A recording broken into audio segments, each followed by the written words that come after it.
जम्मू कश्मीर में assembly elections की announcement होने के बाद अब इलेक्शन कैंपेन जो है वो तेज़ हो चुका है और इसी बीच सभी पॉलिटिकल पार्टीज़ द्वारा इलेक्शन कैंपेन अलग अलग जगहों पर की जा रही है। इसी बीच में नेशनल कॉन्फ्रेंस की एक रैली गांधरबल में होती है और इस रैली के दौरान नेशनल कॉन्फ्रेंस की ही एक नेता उमर अब्दुल्ला की मौजूदगी में एक विवादित बयान दे देते हैं। अब वो बयान क्या है? वो बयान कुछ इस तरीके का था कि नेशनल कॉन्फ्रेंस के नेता साफ तौर से कहते हैं कि नेशनल कॉन्फ्रेंस का जो झंडा है उसे खून से सींचा गया है और इस झंडे को बचाने के लिए वो किसी की जान भी ले सकते हैं। अब ये विवादित बयान जो है वो सुर्खियों में आ जाता है और जम्मू कश्मीर के लोगों के साथ साथ तमाम पॉलिटिकल पार्टी जो नेता हैं वो कहीं ना कहीं रोष में नज़र आ रहे हैं और कहा जा रहा है कि इस तरीके के विवादित बयान जो है वो जम्मू कश्मीर की सियासत पर सीधा असर डालती नज़र आ रही है। और अगर बात करेंगे हम नेशनल कॉन्फ्रेंस की, तो इन विवादित बयानों से हम अंदाज़ा लगा सकते हैं कि किस तरीके से नेशनल कॉन्फ्रेंस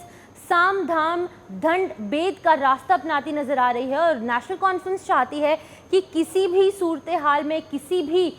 हाल में सत्ता जो है वो नेशनल कॉन्फ्रेंस के सर पर जो है वो ताज सजे और नेशनल कॉन्फ्रेंस ही सरकार अपनी जम्मू कश्मीर में बनाए। अब इन तमाम